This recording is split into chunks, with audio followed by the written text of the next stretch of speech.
The sponsor of my stream and podcast is DistroKid. If you want 10% off on your first subscription with DistroKid, release your music to the world on every major music platform. Make sure to go to my website, andrewvanzark.com, and click on the discount link under the tab of DistroKid. The information on this podcast is my opinion and some internet research. You don't know the power of the dark side. Welcome to Star Wars Chatter, hosted by Andrew Vanzark.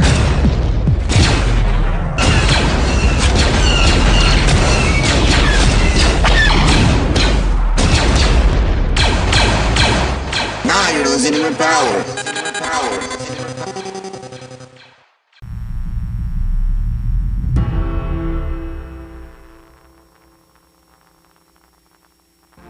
Hello and welcome to the Star Wars Chatter. I'm Andrew Vanzark, and this is your safe space to discuss Star Wars and the music.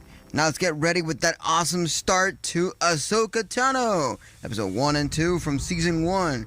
It's a continuation, but also an expansion of the Star Wars canvas for sure. I'm excited, I love this, and I cannot have it any other way. You know, because the way they started it, the way they flowed with Ahsoka has been amazing. And Dave Filoni, he is the best at what he does in Star Wars. For sure. He knows how to get things flowing. He knows how to get everything running when it comes to Star Wars. You know, from Clone Wars to this new live action of Ahsoka Tano to everything he has done with The Mandalorian. Wow. I cannot be more pleased with the beginnings of the new journey that Ahsoka Tano will do, you know? The show is really dope for sure, Dream Warrior. For those of you listening on AMP, if you're listening on the recorded version on Spotify or Apple Music, or Apple Podcasts, better say, my bad, you'll have to go to AMP or my radio station, www.andrewvanzark.com/Star Wars Chatter, and you'll be able to get yourself started by interacting with me or listening it live when it happens every Monday, Wednesday, and Friday at 9 p.m. So, the thing is that the 2-episode series premiere of Ahsoka brings back the Force to the small screen and behaves like a Star Wars Rebels sequel, but it's got its own voice too. So, after an uneven 2022, ultimately saved by Andor, Star Wars, currently expanding through Disney Plus shows, has given us a handful of distinct takes on the universe created by George Lucas this year. Of course, The Mandalorian's 3rd season first comes to mind, but we shouldn't ignore the presence and impact of the 2 animated series, which pleased fans worldwide. A few months ago, you know, like The Bad Batch Season 2, which was phenomenal and emotional to say the least, and Star Wars Visions 2nd volume that had so many different ideas to take in, you know, with like the heroes exploring the cave and all, and they had a lot of ideas with the Sith and the dark side and all that stuff, and things that you have to like do in order to become a better hero, pilot, and stuff like that. So, Star Wars animation, especially, it's important to introduce the character of Ahsoka. In 2008, Ahsoka premiered on the big screen on the cinema with Clone Wars. You know, and this character has gotten so much interest in so many shapes and forms that we don't know exactly how or why this character has taken so many people by storm. But what we do know is that Ahsoka is here and she's strong. She will phrase her journey further into what we know of Star Wars, you know? So it's continuing the interest of the character with the story arcs that started in Star Wars Rebels, and even before that in the case of the titular character, you know?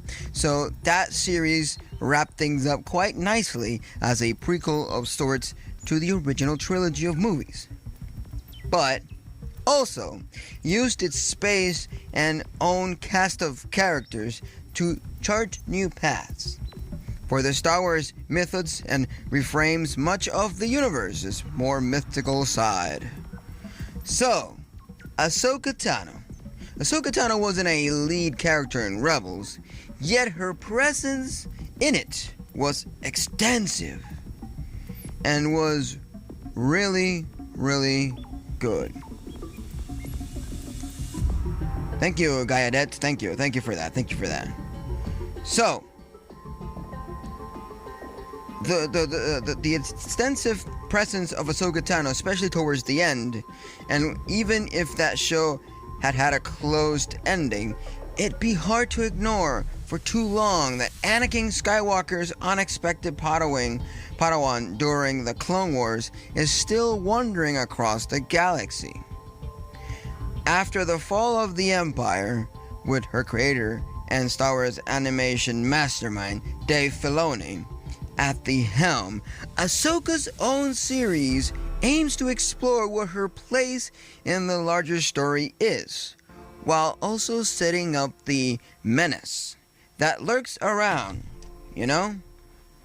And we all know that the menace that lurks around is none other than people in space as the New Republic tries to rebuild many worlds and nurture lasting peace. And they're trying to find these new villains that are up to no good, you know, like Admiral Thrawn, the new Inquisitors, you know. There's so many people that are in this, you know.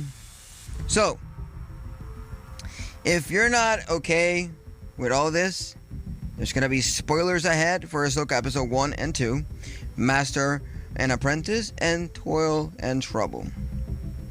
So, it's clear from the get-go that Ahsoka is a special series, not only for Filoni, but also for Star Wars fans all around the world. And all around the world, we love Ahsoka Tano, you know? And now including the theatrical event movie that will unify all the story threads of the New Republic era shows: The Mandalorian, The Book of Boba Fett, Ahsoka, and the upcoming Skeleton Crew so far. One undoubtedly cool thing about the post-Disney Star Wars project is that each one, especially outside the sequel trilogy, has been allowed to extend and bend the franchise's audiovisual language to stand apart from the rest. It's often said the franchise struggles to separate itself from the events of the Skywalker saga, and that's definitely true. Yet, we've experienced a number of tonal and narrative shifts in recent years that we couldn't have anticipated prior to Star Wars on screen's resurrection. So, in Ahsoka, red and somber opening crawl sets the mood for a new tale that instantly feels both classical and progressive. We hadn't had one of those in Star Wars spin-offs, like theatrical or made for Disney Plus. So, that's a way to let audiences know bigger things are coming with this show. But those credits that we saw on the beginning, those opening crawls, they felt a little different, because instead of going like diagonal to the back of the space, it's just going regularly 90 degrees flat upwards. So it felt a little different, but still it was reminiscent of the old times of having those opening crawls letting us know what the story of Ahsoka Tano is all about.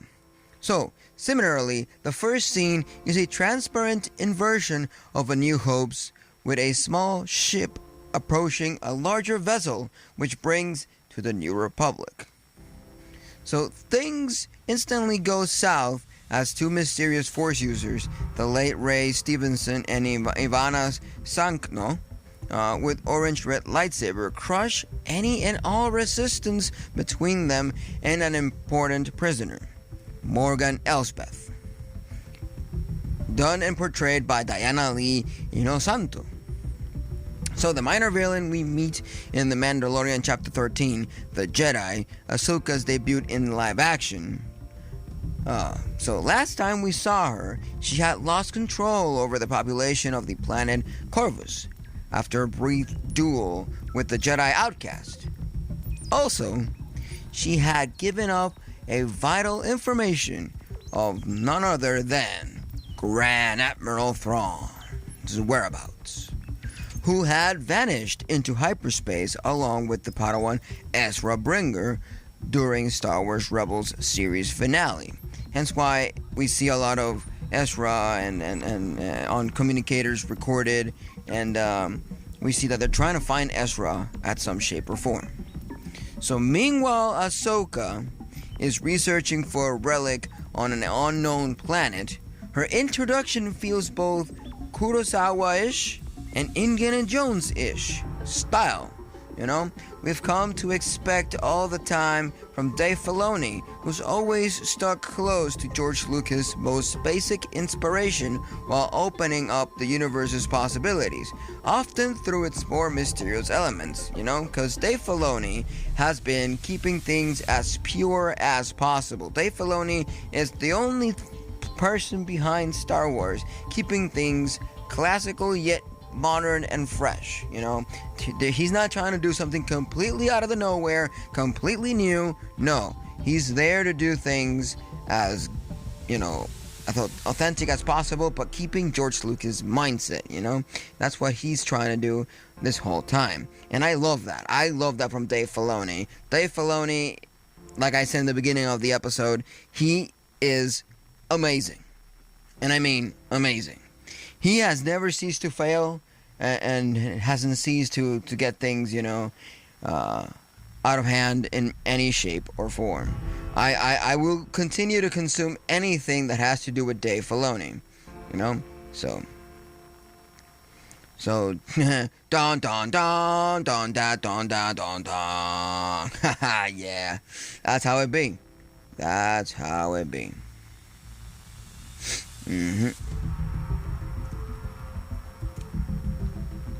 So, the thing is now, grabbing the objects is rather easy, as this is far from her first adventure inside Asian ruins.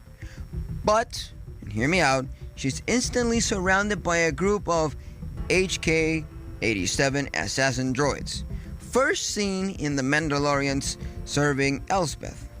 You know, Tano takes and makes a short work of them, but they're carrying explosive charges as a plan B. And, oh boy, yeah, do they cause destruction for sure. Yes, they do. So, she still manages to escape the planet in the fancy ship we know from Rebels. So, alongside the Asian droids, Hugon, who carries plenty of Jedi lore in his databanks. So the Rebels reunions don't take too long to happen, as Ahsoka quickly meets with both the Twi'leks, New Republic General Hera Syndulla, which I was extremely excited when I saw her, to say the least, you know, because wow. And it was funny when she tries to get information and they say, nope, this is classified information. It's like, I'm a general, I ain't no classified shit for me. And I'm like, ooh, oh, damn. So, and we also get to see the Mandalorian warrior, Sabin Wren. This is beneficial to the pacing of the first 2 episodes, you know. So as the time we spend with Dawson's Ahsoka's character, you know, is mostly quiet and more reflective. You know, this character has gone through a lot and is way calmer and more methodical than before. But as good as this portrayal of the Togruta Jedi is, the calmer scenes here aren't as smooth as the rest of the package. Oh, and you are for a treat, you know. Hera Syndulla has also grown into a mature leader since we last saw her, going from hitting the Empire as a part of the rebellion to hunting down the remaining loyalists. She definitely can't handle a couple of rogue dark Jedis without Ahsoka's guidance. But what gets her into the main storyline is the opportunity to finally find and bring Ezra, her late partner's Padawan. It's what Kana and Jiru's would have wanted, for sure. The opening crawl already does an excellent job of setting up the show's premise, and we're at the Star Wars increasingly complex history, for sure. For sure. And if we look at the opening crawls and we take a little check on it, we can say and understand the story a bit more. So, the opening crawls say the evil galactic empire has fallen and a new republic has risen to take its place. However, sinister agents are already at work to undermine the fragile peace. A plot is underway from the lost Imperial Grand Admiral Thrawn and bring him out of exile. Once presumed dead, rumors are spreading of Thrawn's return, which would galvanize the Imperial's remnants and start another war. Former Jedi Knight Ahsoka Tano captured one of Thrawn's allies and learned of a secret map, which is vital to the enemy's plan. Ahsoka now searches for the map as her prisoner. Morgan Elsbeth is transported to the New Republic for trial, and that sets up what the whole story is supposed to give us, is supposed to be, you know? So despite all the name drops and constant references to past events, this story, at least for now, works just fine on its own and will probably cause the opposite effect of what many fans feared: getting casual viewers to watch the Clone Wars and Star Wars Rebels. So, things get even more exciting for Rebel fans when we jump into Lothal, the home planet of Ezra, which once suffered under the Empire's weight and was freed thanks to his and his master's sacrifices. Savin Wren was stayed there. You know, she has stayed there before, apparently, you know, and supervising the New Republic's reconstruction and modernization efforts. However, and hear me out, the main reason why she's still stuck on the peaceful planet, it's because she misses Ezra terribly. And we can see it in her face every time she sees the recording, every time she listens to it. We can see how her eyes get all crystally and watery and close to cry, you know? So, it appears there was a falling out between Ahsoka and her after the Rebels finale. Through and before the epilogue, which is retold at the end of the show's second episode, you know? And there's so many things that we can, you know, come through with this. You know, this might be Ahsoka's show, but the soul of the first episode, it's Natasha Liu's Bordizo and her portrayal of Sabin, you know, who's like cool as ever, but downbeat as well. And she had like rock music when she was driving her speeder bike, you know. So to make matters worse, it appears there was a falling out between Ahsoka and her after the Rebels finale, as I said before. You know, so Rebel fans know Sabin had a whole character arc built around Mandalore's mighty dark saber. We see her use it countless of times in her animated character version. So it never explicitly teases she was force sensitive, and yet this show is constantly telling us she trained with Ahsoka as her apprentice. You know, and Huang takes things even further, saying she wasn't too good with the Force. And at some point we see her fight with, you know, Elsbeth and all that kind of stuff, and we still question ourselves, is she really Force sensitive or not? We'll have to continue watching the show weekly to see what comes out and how things evolve, you know. That is something that I'm expecting to understand at some point, but at this rate and time, we don't know how things are flowing. So which implies that Ahsoka saw something in her at some point after the end of the war. While this sets her up for strong payoffs, it comes out of left field, and it's presented in a strange way, you know? So we'll trust Filoni for now. We're gonna have to, keep our fingers crossed and hope that nothing bad happens, So as we said before, the pacing kind of grinds to a halt when Ahsoka arrives at Lothal and meets with Governor Asadi, played by Star Wars veteran Clancy Brown, same as in Rebels. And Sabin. So their relationship is almost ice cold, despite their mutual respect. Sabin is waiting for an apology from Ahsoka.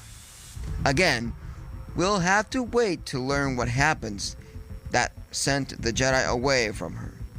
But still wants to figure out the mysterious orb in order to find Ezra. But thanks to her knowledge of art and curious nature, she cracks the puzzle and activates a map that charts a saved hyperspace jump to another freaking galaxy. For sure. Yeah, amazing. And they're saying that map leads us to Grand Admiral Thrawn. So, moving on to episode 2 here, in Toil and Trouble, we learned that Asian beings created that orb and had plenty of knowledge about this other galaxy. But it's still a pretty big deal, not only for this storyline, but for the Star Wars universe as a whole. A good bet, especially after the rise of Skywalker's exploration, was that Thrawn and Ezra were lost in the unknown regions, but the Cheese ascendancies where Thrawn's peoples live is located within that space. So that wouldn't have been a big enough obstacle for Grand Admiral. For the Grand Admiral, not at all. This is a much more interesting choice and opens up so many possibilities moving forward. And seems like she has to be force sensitive, even just a bit, for Ahsoka to take her as a Padawan. For sure, Dream Warrior, for sure. I do have to agree on that. And we do see her do a little bit of force sensitivity stuff. And there must be a degree of something, because if a Jedi or someone that knows about the force sensitivity and has some force sensitivity will have Sabin Wren in their disposal as a Padawan or as a trainee of some sort, why wouldn't she have force sensitivity, at least at some extent, So I do agree on that. So there's many possibilities that we can check out with Sabin Wren. Like I've said before, Sabin Wren has been seen countless of times using lightsabers, the dark saber. So most of her story revolves around the dark saber. So meanwhile, Ahsoka learns from Huyang, who has been studying the evil force user's lightsaber's hilt from the security recordings. The Dark Jedi Master is called Baylan Skoll and was one of the few survivors of Order 66. Unsurprisingly, the bad guys also did some research of their own and learned about the orb's new location, which allowed the Padawan to steal it back from Sabin, destroying the information she had accessed in the process. Droids aren't much of a problem for the agile Mandalorian warrior, but the Force user is. Sabin definitely gives her some trouble using Ezra's lost lightsaber, but it's eventually impaled, and oh well, she gets hurt really badly. With that stab, I was like, oh no, this cannot be a thing. I hope she's not completely destroyed in a way that she's gonna think like, I'm not gonna do that. I don't really want that in any shape or form. So episode 2 is a breezier one, lighter on information and heavier on action, for sure. There was a lot of fighting in the second episode, and landing closer to the Mandalorian's brand of weekly adventures. Still, Ahsoka is an entirely different kind of show, focused on telling one continuous story, a la Andor or Obi-Wan Kenobi. Thankfully, it's way more completely made than the latter, the other stuff and everything that we've seen before, because it has a full story. The Obi-Wan one and the Andor one, it's just a side story that connects to the big plate, the big plate. And as we know, lightsaber injuries aren't too bad in the Star Wars universe, unless they're clearly fatal. And thankfully, Sabin is fine as her enemy's blade didn't damage any vital organ. The fact medical treatment in Star Wars are super good also helps. So this downtime gives her, the titular character, and Hera more screen time, as they head out to find their enemies on Corellia. It's Sabin who gets that information out of a defunct droid's hardware, though, So, before we return to Han Solo's home planet and all that kind of junk and yada yada yada blah blah blah blah blah, it's important to highlight the importance of Hera in healing the rift between Sabin and Ahsoka, letting the apprentice know her master probably had serious reasons to step away from her, and taking some sense into the Jedi by reminding her of her troubled relationship with Anakin during the Clone Wars. Our favorite Twi'lek is still the glue that holds the former rebel cell together. So another important stop takes us to Seatos, a planet once inhabited by the Asian people who created the orb. There, Morgan Elsbeth reunites with the two Dark Jedi to learn about Thrawn's location. And she clearly kinda does. So she's slowly been building a massive spacecraft with strong hyperspace jump capabilities, as she suspected her lost ally was outside the known galaxy. But she lacked the necessary information to reach him. So it seems that both Ahsoka and the witch, yes, she's a descendant from the Dathomir's magic users, for sure, yeah, whatever, who cares, I do, but most of you don't, you know what I mean. It's a bit of information that it's good to know, but not really that crucial. So we're looking for the same thing all along. It's perhaps one of the most universe-expanding scenes we've had in live action yet. And to make things even better, we get to see a bit of Dathomir's magics too. It also gives us some insight into the two Jedi and what they're after. Skull simply states they'll find power that's hard to dream of. So there's an intriguing degree of sadness to Stevenson's performance and his dialogue, as if the former Jedi is ashamed of what he's doing, during the Empire's regime to stay alive. Even if his motivations are unclear, he's already an interesting bad guy to follow, for sure. So Ahsoka and Hera's trip to Corellia isn't too long, as they quickly find out Morgan and Elsbeth Imperial era shipbuilding operations never actually happened. And that brings us a lot of questions to our heads that we are going to have to just continue watching the show as it unveils, and we'll understand a bit more. So the New Republic trusted that works, and administrators will fall in line and not undermine the new government. Yet, and hear me out, there are folks loyal to the Empire and what it represented. Just like in the real world, we have people that believe in a political party that doesn't exist but still has a form and shape and form in their minds, in their way of being, and in their culture and subculture. So, even if Imperials don't sign the check anymore, for a show content with doing classic straightforward Star Wars content, this was a nice touch that directly connected rampant capitalism to unchecked fascism. A nice touch of Andor's bluntness. The action here is split between Hera with the help of the beloved astromech Chopper. It was really fun to see Chopper, in live action, chasing a gigantic hyperspace drive being taken away, and Ahsoka facing against an assassin droid and Marok. An Inquisitor who no longer has an empire to serve, and is also collaborating with Elspeth.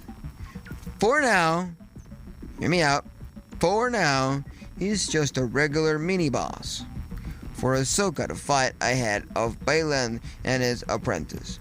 But the Inquisitor's unique spinning lightsaber can still make for a pretty memorable moment. And it was awesome when the Inquisitor called back his lightsaber with the Force, and Ahsoka knew where to go to like evade the hit from the lightsaber, and then he left on the spacecraft. So Steph Green's direction in episode 2, surprisingly, isn't that different from the notable work Dave Filoni did on the first chapter.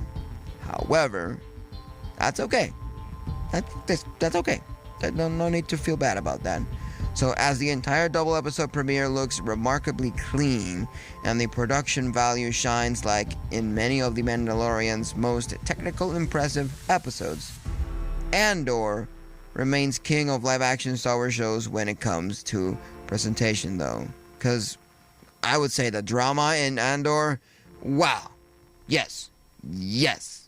I loved the drama, the way that things evolved, the way that how Andor was so, desperate to find a way to do things, a way to get out of his problems and get closer to what he was trying to achieve, So at the end of the episode, we see the Eye of Cylon, Elspeth's massive starship, being constructed over Seatos, which suggests an expedition into the unknown. And it's closer than we originally anticipated. As for our protagonist, Chopper managed to throw a tracker on the ship that took the hyperspace drive away. So, they had an idea and a lead. Sabin, now wearing Mandalorian armor in the end, which got me so excited, and I started clapping and yelling and shit. I'm like, yeah, oh yeah. Also seems ready to move forward, Though it may be a while before she connects with Ahsoka again, though. And it's clear that despite all the ambitious universe building and plot elements floating around, the show's heart will be all about master and apprentice, and we're quite sure that Ahsoka will have to learn from her past and Anakin's teaching in order to be a better guide for both Sabin and Ezra, if he's found, As it stands, this was an amazing, albeit not perfect, start to this year's most anticipated Star Wars project so far. So let's pray the Force it's with this one all the way through, because it is a great start, and it's promising. It's promising a lot, and I cannot wait to see how the story unfolds. And seeing Hera Syndulla with short hair, she cuts it with a knife, and becoming a Mandalorian once again, not just her rebel self. It's awesome to say the least, and Ahsoka Tano since forever has been one of my favorite female characters, Cyberman coming second, and I'm not gonna lie, sure, the actress that does Sabin, pretty, she's really pretty and really eye-catching, and that could help in a way to play a part, because it could get people more interested into Sabin Wren, because people are too focused on Ahsoka Tano. So yeah. And another thing that I wanted to talk and mention is that one thing that I'm scared with Ahsoka Tano, and her story, I hope they don't do another Mandalorian season 3 kind of throw, because what they did on Mandalorian season 3, they focused so much, and I mean so much, on Bo-Katan. And they shifted away from, Din Djarin. And I'm like, but wait, isn't this story all about Din Djarin? Shouldn't we have, Din Djarin on the workabouts of this,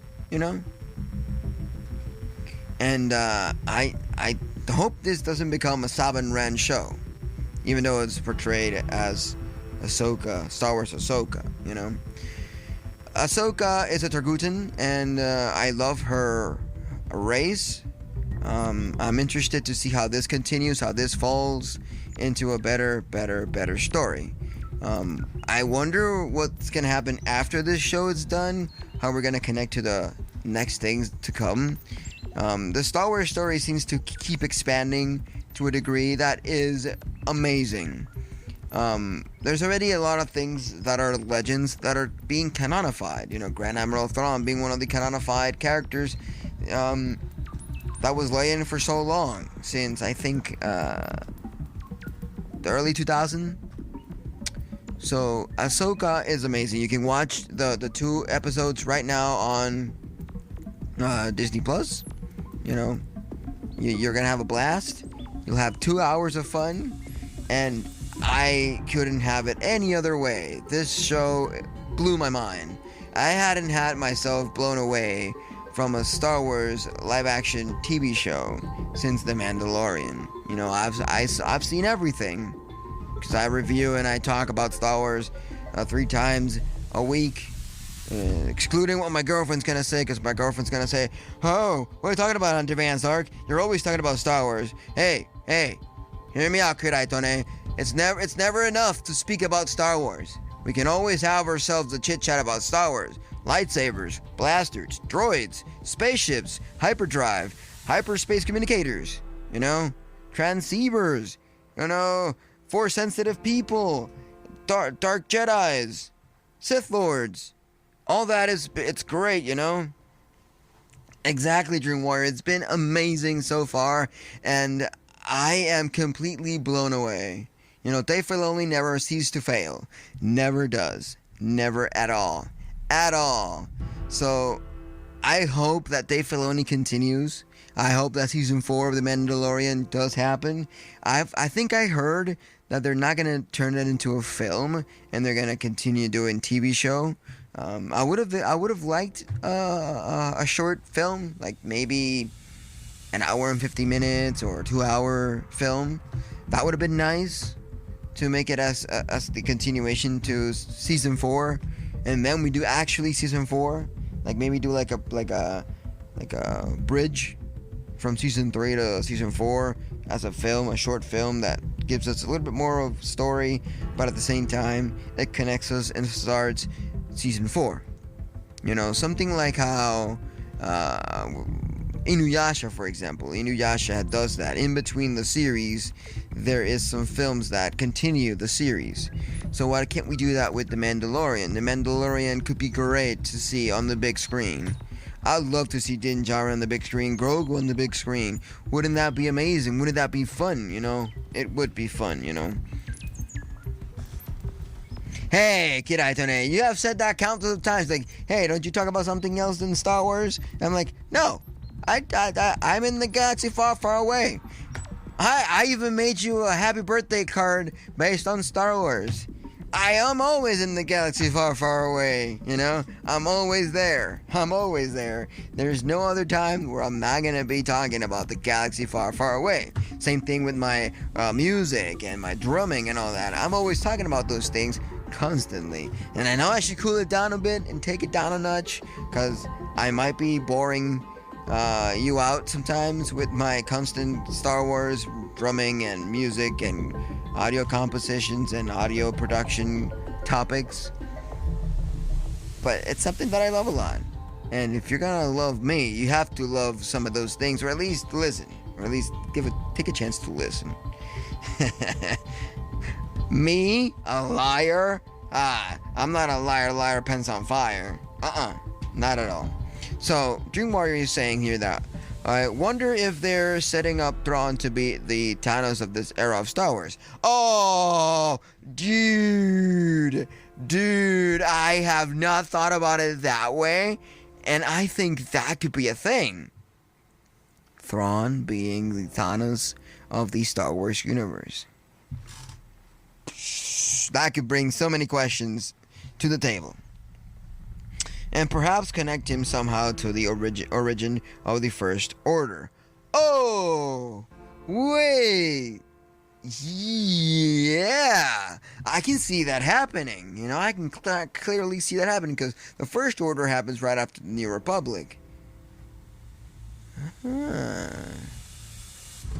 And he might finish off things from the New Republic, and then the First Order comes to play.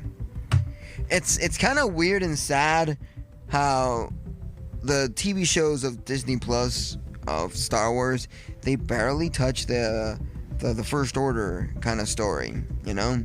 We've only had Star Wars Resistance, in a way, talk about the First Order, but the thing is that Resistance is the push to the second trilogy, you know? We see there Captain Phasma and many other characters that are part of the sequel trilogy, you know? So that is amazing. That is something that I'm looking forward to. All the stuff that we have here to talk about Ahsoka, you know, and her story that's unfolding right now as we speak. So, thank you all for listening to Star Wars Chatter. I'm Andrew Van Zark, and this is your safe space to go Star Wars and the music. So let's get it running, let's get it flowing, and may the Force be with you, and I'll catch you on the flip side. Now we know a little bit about what the story of Ahsoka Tano is at this point in time, you know, because you can watch all the things that are in Disney Plus that could connect you to the Star Wars Ahsoka TV show, live action. And that way you'll understand Ahsoka Tano a bit better. You know, there's a playlist on Disney Plus that has every single episode of every single series, shows, and TV, whatever, and films that have featured Ahsoka or continues the story of Ahsoka. And then you can also go to Audible, or you can buy the book of Ahsoka Tano, and you can read that and have more to explore. And that is amazing. So catch you on the flip side. Adios, amigos. May the Force be with you, and I'll see you on the next one. Bye. The Force is with you, young Skywalker. But you are not a Jedi yet. This was Star Wars Chatter, your safe space who's got Star Wars, music, video games, and other geeky topics. Listen on AMP, the Amazon Radio app, and get yourself started by listening to my music on every major music platform under Andrew Van Lark. But if you want to have more information, go to my website, www.andrewvanzark.com, where you can find all my social medias, music, and everything else all in one page. Trust in the Force, no lights beating, and buckle up. Now you're listening with power. Power to the music, and may the Force be with you. TV